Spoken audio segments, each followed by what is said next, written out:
नमस्कार, मैं नंदिनी सिंह मेरा नाम है अभिषेक तिवारी और आप देख रहे हैं हमारा खास शो वेस्ट बंगाल फाइल्स।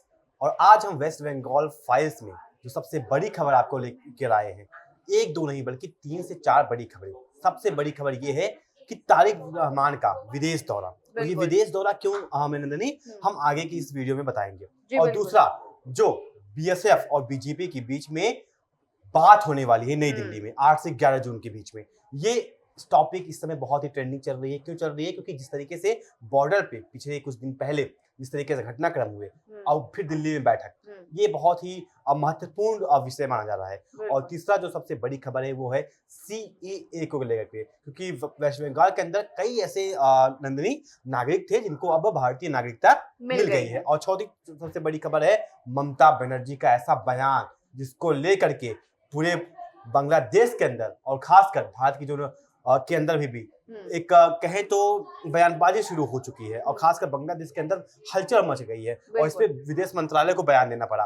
तो सबसे पहले हम बात करते हैं नंदिनी तारिक रहमान के पहले हम शुरू करते हैं तारिक रहमान का। प्रधानमंत्री बनने के बाद जो तारिक रहमान है बांग्लादेश के प्रधानमंत्री बने हैं, उसके बाद ये उनका पहला जो है वो अंतर्राष्ट्रीय दौरा यहाँ पर बोला जा रहा है। और कूटनीतिक गलियारों से ये खबरें भी आई हैं कि उनका जो ये दौरा था वो 21 से 26 जून के बीच में होने वाला है, या अभी ये सूत्रों के हवाले से खबर आई है। इसकी कोई स्पष्टीकरण अभी प्रशासनिक तौर पर कुछ स्पष्टीकरण नहीं आया है, लेकिन सुनने में ये आया था कि उनका जो दौरा है अभिषेक, वो पहले वो चीन यानी बीजिंग का दौरा वो करने वाले थे, लेकिन उसके बाद जो है उनका कह जाए कि उन्होंने किस राजनीतिक सोच से अपना एक जो मन है वो बदला और फिर उन्होंने एक कह सकते हैं मुस्लिम देश ही मलेशिया जो है उसको चुना।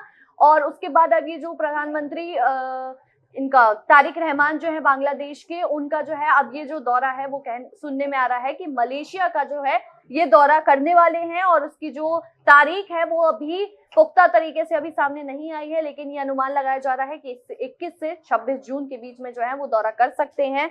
अब यहाँ पर अभिषेक सवाल मेरा आपसे ये है कि इन्होंने जो चीन को छोड़कर भारत को छोड़कर जो इन्होंने मलेशिया जाने का जो एक मन बनाया है, तो इसका आखिर क्या ऐसा सोचा होगा तारिक रहमान ने, या किस उद्देश्य से जो है वो मलेशिया उन्होंने जाने का अपना एक कह सकते हैं मन बनाया है? देखिए, ये बहुत ही कूटनीतिक गेम उन्होंने खेला है। सबसे पहले ऐसा खबर आया था जो कि हमने अपने शायद दर्शकों को भी बताया था अपने पिछले वीडियो में कि तारिक रहमान जो बांग्लादेश के प्रधानमंत्री हैं, नए प्रधानमंत्री हैं, वो अपनी पहली विदेश यात्रा चीन जा सकते हैं। देखिए, पहली विदेश यात्रा और आगे जो यात्रा होगी इसमें बहुत बड़ा फर्क होता है। बिल्कुल। पहली विदेश यात्रा जब कोई नेता जब देश का प्रधानमंत्री बनता है, देश का राष्ट्रपति बनता है, जिस देश में जाता है, ऐसा कहा जाता है कि वो देश उस देश के लिए बहुत ही महत्वपूर्ण है। कूटनीतिक के तौर लेकर बात करें या दोस्ती की लेकर बात करें या मैत्रीपूर्ण संबंध है। इससे पहले जब दूसरी सरकार थी, जब सत्ता में थी, जब शेख हसीना की वो जब पहला विदेशी दौरा वो अक्सर भारत क्या करती थी, और उस समय भारत का रिश्ता और बांग्लादेश का रिश्ता लोग कहते थे कि बहुत अच्छी दोस्ती थी। मतलब क्यों, देखिए 1971 की लड़ाई सबको पता है कि बांग्लादेश को जो आजादी दिलाई, जो आज बांग्लादेश एक देश है बांग्लादेश, उसमें भारत ने बहुत बड़ी भूमिका खेली थी। भारतीय की आर्मी ने उसमें पूरा मदद किया था, और जो आज बांग्लादेश बना है उसमें भारत का बहुत बड़ा रोल है। और 1971 से लेकर के 2024 तक भारत ने बांग्लादेश को बहुत ज्यादा सपोर्ट भी किया। लेकिन जब शेख हसीना की सरकार गिर जाती है, और उसके बाद गिरती नहीं है क्योंकि उनको देश छोड़ के आना पड़ता है, भारत आना पड़ता है। हालात बना दिए जाते हैं कि शेख हसीना बांग्लादेश छोड़कर भारत आती हैं, शरण लेती हैं एक तरीके से वो भारत जी। और उसके बाद फिर क्या होता है, जैसा कि आपने देखा अंतिम जो सरकार थी उसमें भारत का रिश्ता बहुत बहुत खराब हुआ।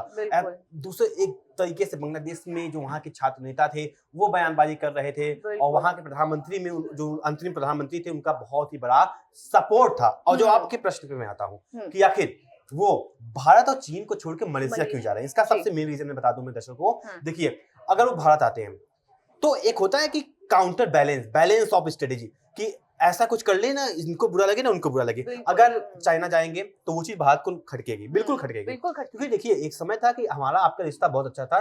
जब आपका कोई प्रधानमंत्री बनता था, पहले हमारे यहाँ आता था। बिल्कुल। चीन भी पड़ोसी है, लेकिन हम आपके सबसे पहले हम आपके पड़ोसी हैं, क्योंकि हम आपके हर एक सुख दुख में साथ देते हैं। जी। बिजली पूरा हम लेके जाते हैं। आपके यहाँ जो ट्रेड होता है, जो हम एक्सपोर्ट करते हैं, शायद 10 से 12 बिलियन डॉलर हम इनको एक्सपोर्ट करते हैं। बहुत बड़ी सब बात कुछ है ये। मतलब हर एक तरीके से हम, चाहे वो कुछ भी मदद देना हो, कर्ज देना हो, कुछ भी करना हो, हम पूरा सपोर्ट करते हैं बांग्लादेश को। तो ये चीज भारत को बुरा लगती है, बिल्कुल। और अगर वो भारत आते तो वो चीज चाइना को बुरा लगती, क्योंकि देखिए आज चाइना देखें तो पूरे वर्ल्ड लेवल में एक बड़ा पावर है, बिल्कुल। और वो बीजिंग जो है ये वर्ल्ड पावर का वर्ल्ड सेंटर बन चुका है। जहां आपने पिछले दिन देखा कि डोनाल्ड ट्रंप और व्लादिमीर पुतिन और तमाम ब्रिटेन के प्रधानमंत्री हों जी। या फ्रांस के राष्ट्रपति हों, तमाम देश के लोग वहां जा रहे हैं। तो इन्होंने क्या सोचा कि हम बैलेंस करके चलते हैं, बिल्कुल। ना एक हम यहाँ पहले पर चाइना संतुलन जाएंगे, बनाने की जी इन्होंने बिल्कुल, पूरी कोशिश ना हम की पहले है चाइना कि जाएंगे, ये देश भी जो है वो नाराज ना हो और दूसरा देश भी नाराज ना हो, क्योंकि हमें दोनों को साथ लेकर चलना है और कब कौन से देश की जरूरत पड़ जाए। और जैसा कि अभिषेक ने बताया, भारत ने जितना हो सके उतनी मैत्रीपूर्ण जो रिश्ते हैं वो यहाँ पर निभाने की कोशिश की है बांग्लादेश के साथ। उसकी हर एक दिक्कत, हर एक समस्या में जो है भारत हमेशा खड़ा रहा है। तो इसलिए तारिक रहमान जो है वहाँ के प्रधानमंत्री, उन्होंने बहुत ही सोच समझ कर हम कह सकते हैं ये कदम उठाया है कि जो भारत है उसकी भावनाओं को भी ठेस ना पहुंचे, भारत को भी एक वो ना ऐसा लगे कि जो बांग्लादेश है वो अब उन्हें कह सकते हैं कि अलग उसमें रख रहा है, और ना ही चीन को इस चीज का बुरा लगे, या कह सकते हैं कि चीन को इस चीज पर आपत्ति जताए कि जो तारिक रहमान है, जो बांग्लादेश है, उनके पहला जो उनका विजिट था वो चीन में नहीं हुआ। जी बिल्कुल। देखिए, और दूसरा मेन कारण और था, क्योंकि देखो भारत ने इनको निमंत्रण भेज चुका है हाँ। कि आप जब प्रधानमंत्री बने थे तभी कि आपका पहला जो विदेश दौरा है, और जब भी आप आए भारत आइए, क्योंकि उनको निमंत्रण भेजा जा चुका है। जी। और चाइना से भी निमंत्रण आया है नहीं, ये कोई मेरे पास खबर नहीं है और ना कोई जानता है। लेकिन मलेशिया वो क्यों जा रहे हैं? क्योंकि जब अंतरिम सरकार चल रही थी बांग्लादेश के अंदर, तो जो मलेशिया के प्रधानमंत्री थे वो गए थे, जो अनवर साहब थे वो गए थे। फिर वहां पे अच्छी खासी बातचीत चली थी, फिर उन्होंने न्योता दिया था कि आप भी आइए मलेशिया आइए। तो इनका जो कुआलालंपुर दौरा है, मलेशिया जा रहे हैं, ये कूटनीतिक का संदेश भी है, क्योंकि जो मलेशिया भारत का भी संबंध देखें तो बहुत अच्छा है, और बांग्लादेश के साथ भी संबंध अच्छा है। तो मलेशिया भारत और बांग्लादेश का जो संबंध है उसको थोड़ा बहुत सुधारने की कोशिश कर सकता है। और जैसा आप अपने दूसरे जो खबर पे अभी हम आएंगे, जो बीएसएफ और बीजेपी की बैठक होने वाली, ये भी इससे जोड़ा जा रहा है। क्यों जोड़ा जा रहा है? क्योंकि भारत और जो बांग्लादेश का टेंशन है क्यों हो रहा है, जो बॉर्डर की भी कुछ क्लैशेस हुई हैं उसको लेकर के गया है। और खासकर जब प्रधानमंत्री जाएंगे मलेशिया के अंदर, जो मलेशिया के डेलीगेशन बैठेंगे और बांग्लादेश के डेलीगेशन बैठेंगे, तो इस मुद्दे पे नंदिनी बात होगी। क्योंकि देखिए सबको जरूरी है, और खासकर हर एक देश चाहता है कि जो उसके पड़ोस में देश है उसके साथ उसका बहुत ही मैत्रीपूर्ण संबंध हो। क्योंकि देखिए कुछ भी होगा तो सबसे पहले कौन साथ देगा? जो उसका पड़ोसी होगा, बिल्कुल वो जाके साथ देगा। इसको अगर हम साफ शब्दों में कहें कि जैसे अगर हम दर्शकों को समझाना चाहें कि आप हमारे आपके घर पे भी कुछ ऐसी चीजें होती हैं तो आप दूर ना जाकर पहले अपने पड़ोसियों का साथ। और नंदिनी इसमें एक और मैं कुछ ऐड करना चाहूंगा। देखिए जो गंगा नदी हो गया वो उसको लेकर के, इसमें बांग्लादेश को जल चाहिए, और जो कि उसका जो नदियां हैं वो सारी नदियां भारत से होके जाती है, जैसे तीस्ता नदी हो गया, इन सब को लेकर के शायद कुछ अभी बात होने वाली है। क्योंकि जो गंगा नदी बात हुई तो बहुत साल पहले हुई थी, अब वो खत्म होने वाली है। तो बांग्लादेश सोच रहा है कि भाई देखो हम रिश्ता खराब नहीं कर सकते, क्योंकि भारत से हमारा काम है, क्योंकि भारत के बिना बांग्लादेश इज नथिंग। क्यों नथिंग है? जैसे मैंने एग्जांपल दिया, उसकी नदियां हैं कहां से होके जाती हैं? भारत से होके जाती हैं। आज अगर भारत पानी रोक देगा तो बांग्लादेश खत्म हो जाएगा। चाहे उस ब्रह्मपुत्र नदी हो, चाहे वो तीस्ता नदी हो, चाहे वो गंगा नदी हो, वहां पे जाके नाम चेंज हो जाता है। मैं भारत का नाम जो होके जाता है वो बता रहा हूँ, क्योंकि वहां जाके नाम चेंज हो जाता है। एग्जैक्ट मुझे नाम नहीं याद है कि वो लोग उसको क्या पुकारते हैं, पर जो नदियां हैं वो जाके होती है। और क्योंकि देखिए पानी सबसे महत्वपूर्ण है जीवन के लिए। अगर पानी नहीं रहेगा तो कोई भी देश कुछ नहीं कर सकता। सकते हैं अभिषेक कि हर एक कह सकते हैं कि बोलते हैं ना कि बेसिक नेसेसिटी के लिए भी जो है वो बांग्लादेश भारत पर निर्भर है, इसलिए बांग्लादेश जोखिम बिल्कुल नहीं उठा सकता है कि वो भारत को निराश करे। और जैसा कि हमने अपने दूसरे विषय की बात करी, दूसरा जो मुद्दा है हमारा बीएसएफ और बीजेपी के बीच में जो वार्ता होने वाली है, आपको पता है अगले हफ्ते ऐसा अनुमान लगाया जा रहा है 8 से 11 जून के बीच में जो है नई दिल्ली में ये वार्ता होने जा रही है। और ये वार्ता होगी किसके बीच में? आपको पता है बॉर्डर, दोनों देशों के जो बॉर्डर चीफ्स होंगे उनके बीच में ये बातचीत होने वाली है। और जो बीएसएफ जो भारतीय बॉर्डर सिक्योरिटी फोर्स है, और बीजीबी आपको पता है बांग्लादेश बॉर्डर गार्ड्स, बीजीपी जो हम आपको बार बार बोल रहे हैं, इन दोनों के बीच में, दोनों सीमाओं के जो चीफ गार्ड्स होंगे उनके बीच में बातचीत होगी। और जो अहम मुद्दा होगा जिस पर ये लोग बात करने वाले हैं, वो सबसे पहले तो ये मुद्दा है जैसे हमने आपको पिछली वीडियोस में भी बताया कि जो बांग्लादेश में माफ कीजिएगा बंगाल में जो घुसपैठ का बहुत ज्यादा बड़ा यहाँ पर मुद्दा चल रहा था कि बांग्लादेशी जो अवैध घुसपैठिए हैं, अवैध बांग्लादेशी नागरिक हैं, वो बंगाल में आकर रह रहे हैं। तो अभी जो शुभेंदु सरकार ने एकदम ताबड़तोड़ एक्शन जो हम बोलते हैं वो शुरू कर दिया है इन लोगों के ऊपर, और इस वजह से जो है हमने भारत बांग्लादेश सीमा पर एक तरीके से झड़प भी देखी। जो बांग्लादेशी नागरिक थे उन्होंने बीएसएफ पर पथराव भी किया और उनका एक आक्रोश देखने को मिला हमें। ये जो मेन मुद्दा है, इस पर बातचीत होने वाली है दोनों देश की जो बॉर्डर चीफ है, जैसे मैं आपको बताया। दूसरी बात, सीमा पर जो कटीली तारे लगाई गई हैं उन पे बात होने वाली है, और भारत विद्रोही गुट, जो जितने भी ऐसे गंभीर जो मुद्दे हैं इन पर जो है साफ सीधे शब्दों में आपको बताएं, इन्हीं पर जो है बातचीत होने वाली है। एक तरीके से शांतिपूर्ण समझौता, शांतिपूर्ण तरीके से यहाँ वार्ता करने की जो है वो दोनों देश कोशिश करेंगे। अभिषेक जी बिल्कुल, तो आपने नंदिनी ने सब कुछ आपको बता दिया कि ये बैठक क्यों हो रही है और इतना महत्वपूर्ण क्यों है। बिल्कुल, मैं इसको थोड़ा बहुत शॉर्ट में आपको बता देता हूँ। देखिए, जैसा नंदिनी ने सब कुछ बता ही दिया है, क्योंकि देखिए यहाँ पे जो भी बॉर्डर पे क्लैशेस हुई हैं उसको किस तरीके से जो भारत फेंसिंग कर रहा है उससे शांतिपूर्ण तरीके से पूरा फेंसिंग करे। उसमें जो खासकर बांग्लादेशी जनता, पिछले दिन हमने अपने दर्शकों को अपने शो में बताया था कि जो पत्थरबाजी हुई थी ये सब रोका जा सके, और जो इलीगल इमिग्रेशन हो रहा है उसको रोका जा सके, जो घुसपैठी आके भारत में रह रहे हैं, शरण ले रहे हैं, ये सब बंद हो। इन सब चीजों को लेकर के बीएसएफ और बीजेपी जो दोनों बॉर्डर पे तैनात होती हैं पुलिस, उन सब चीजों को लेकर के बातचीत करेगी और शांतिपूर्ण तरीके से काम हो सके। अब आते हैं तीसरी खबर पे नंदिनी, और ये खबर बहुत ही महत्वपूर्ण है, ना सिर्फ वेस्ट बंगाल के लिए बल्कि पूरे भारत के लिए। देखिए, भारत हमारा जो एक देश है वो कहा जाता है कि हम धर्मनिरपेक्ष देश है, हम सभी धर्मों को सम्मान इज्जत देते हैं, आज से नहीं बल्कि कई सौ वर्षों से, और जिसके कारण हमें बहुत कुछ झेलना भी पड़ा। नंदिनी, एक तरीके से देखें 700 ईस्वी से पहले हम हिंदू राष्ट्र थे, हमारे यहाँ इस्लाम आया नहीं था। फिर जो दूसरे देश से आते हैं, यानी मिडिल ईस्ट के आसपास से, जैसे मुगल हो गए और जो भी आते हैं, मैं तो कोई इतिहासकार नहीं हूँ कि एकदम संक्षेप में बता सकूं या उसके अंदर जा सकूं, लेकिन हाँ, जिस तरीके से हमने सबको इज्जत दी, सम्मान दी।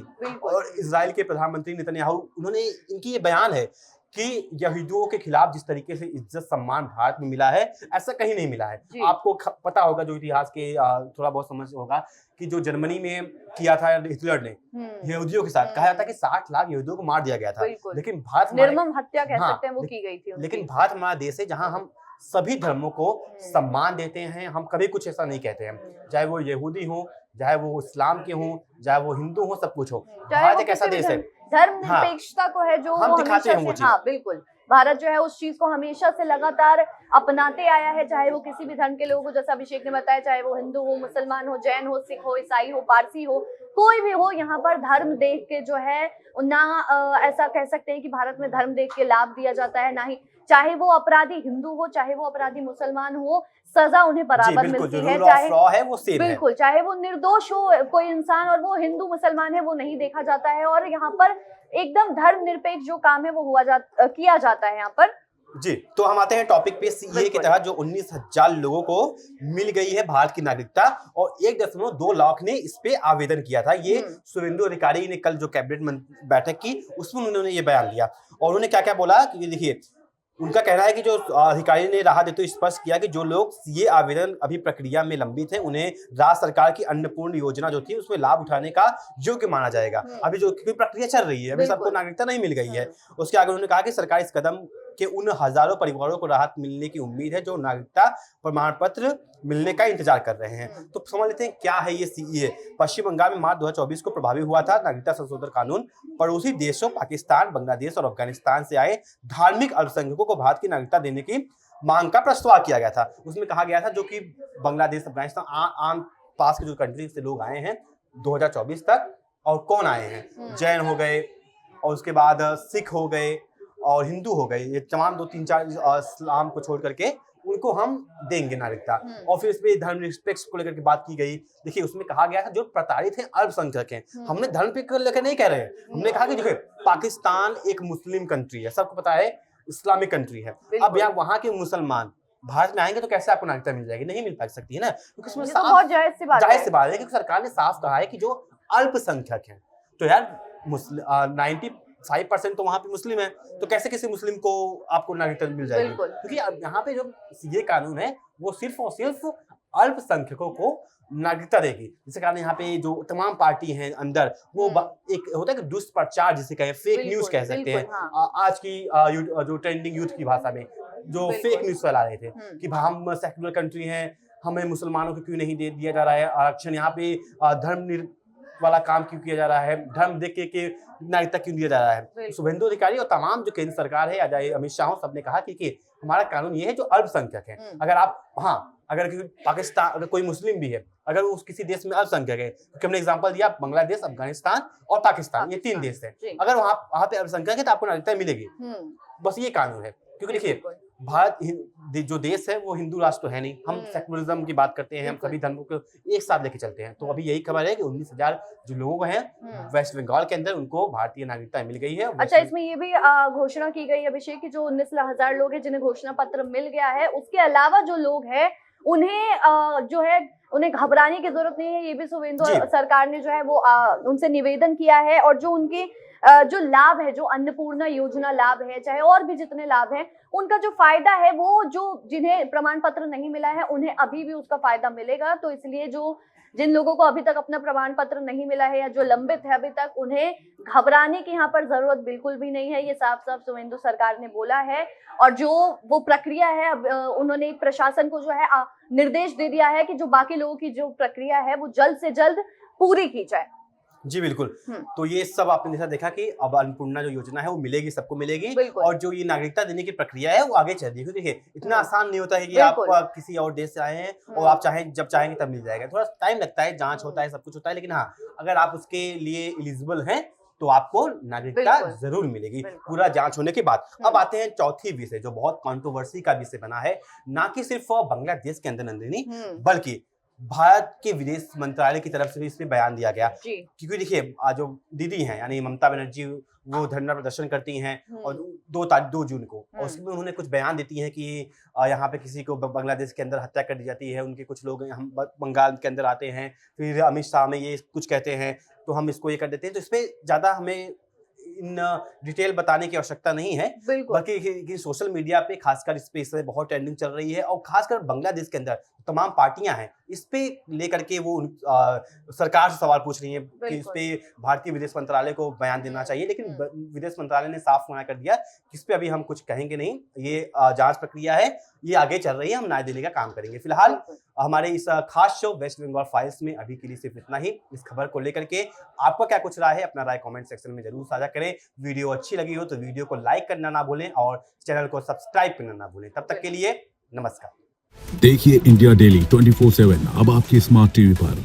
इंडिया डेली मौजूद है सभी डिजिटल प्लेटफॉर्म पर लाइव और लगातार। इंडिया डेली 24/7 हर दिन राष्ट्र को समर्पित।